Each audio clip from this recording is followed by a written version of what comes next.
आज की शुरुआत करते हैं हम अरबों के आक्रमण के साथ। ठीक है, हम अरबों के आक्रमण से ही क्यों शुरू कर रहे हैं, क्योंकि ऐसा माना जाता है कि जो मिडिवल हिस्ट्री आती है उसमें पूरा का पूरा जो है मुस्लिम ही शासकों द्वारा इसको पूरा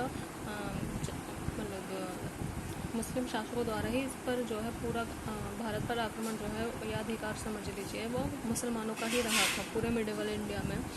ठीक है, तो अगर हम पहले मुस्लिम शासक की बात करें जिसने भारत पर आक्रमण किया था, तो सबसे पहला शासक था मोहम्मद बिन कासिम। ठीक है, मोहम्मद बिन कासिम जो है 712 से लेकर 714 तक भारत में रहा था। ठीक है, अब देखिए इसकी कहानी क्या थी, मोहम्मद बिन कासिम ने क्यों करा था भारत पर आक्रमण। तो अरब है एक कंट्री जो इधर पड़ती है, इधर की साइड पश्चिमी साइड पड़ती है, शायद साउथ अफ्रीका के अंदर आती है, यहाँ समझ लीजिए। ठीक, तो यहाँ पर था एक देश है अरब, इसका शासक था अल हजाज। ठीक है, अल हजाज जो है वो पूर्वी देशों के साथ जो है व्यापार करता था, यानी कि अगर ये पश्चिम है तो इधर का सारा जो कहलाएगा पूर्वी, तो पूर्वी देशों के साथ अल हजाज क्या करता था, व्यापार करता था।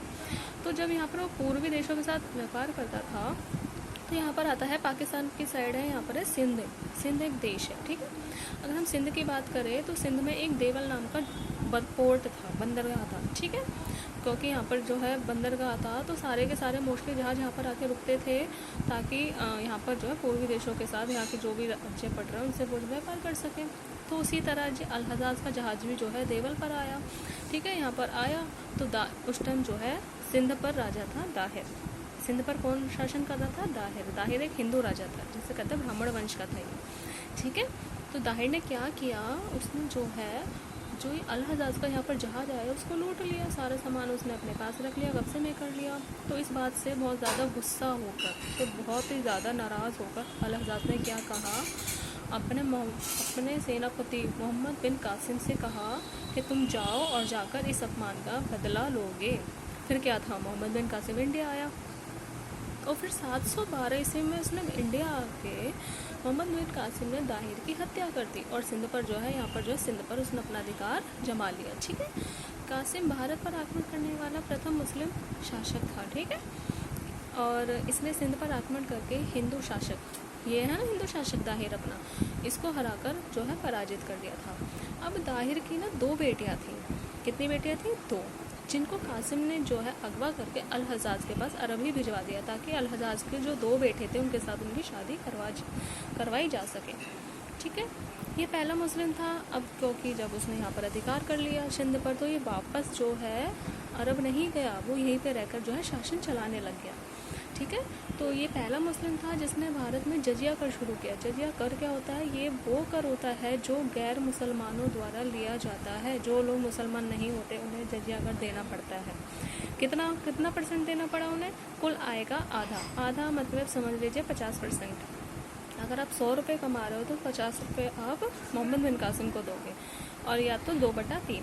अगर आप 90 रुपये कमा रहे हो तो 60 रुपये किसके पास जाएंगे, मोहम्मद बिन कासिम के पास। ठीक है, अब बात करें किस किस को नहीं देना पड़ता था जजिया कर, तो ब्राह्मणों से नहीं लिया जाता था, विधवाओं से नहीं लिया जाता था, और विकलांग लोगों से नहीं लिया जाता था।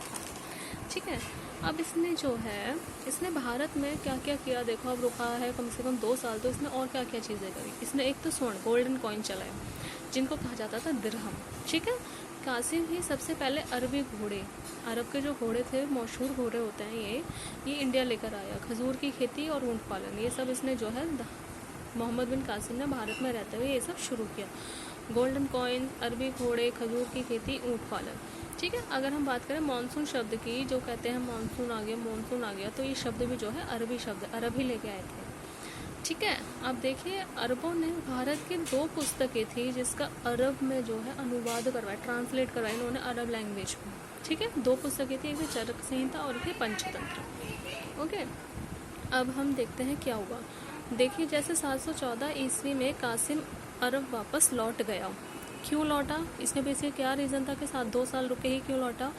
जैसा कि पहले बताया जा चुका है कि मोहम्मद बिन कासिम ने दाहिर की 2 बेटियों को अल हजाज के पास भेजा था, ताकि उसके दोनों बेटों से उसकी शादी करवाई जा सके। तो दाहिर की दोनों बेटियों ने अल हजाज से वहाँ जाकर ये कह दिया कि मोहम्मद बिन कासिम ने तो उनकी आबरू पहले ही लूट ली है, और सब कुछ लूटने के बाद आपके पास हमें भिजवाया है। ये सुनते ही जो है अल-हज्जाज को मानो एक तरह से बहुत ज़्यादा धक्का लगा, चोट पहुंची, इतना गुस्सा आया कि उसने बस ठान लिया कि अब वो मोहम्मद बिन कासिम को नहीं छोड़ेगा। तो उसने वहाँ से जो है संदेशा भिजवाया कासिम के पास कि अब तुम अरब वापस लौट आओ। तो 714 में वो अरब वापस लौट गया और वहाँ पहुंचकर अल-हज्जाज के द्वारा उसे मृत्यु दंड दिया गया।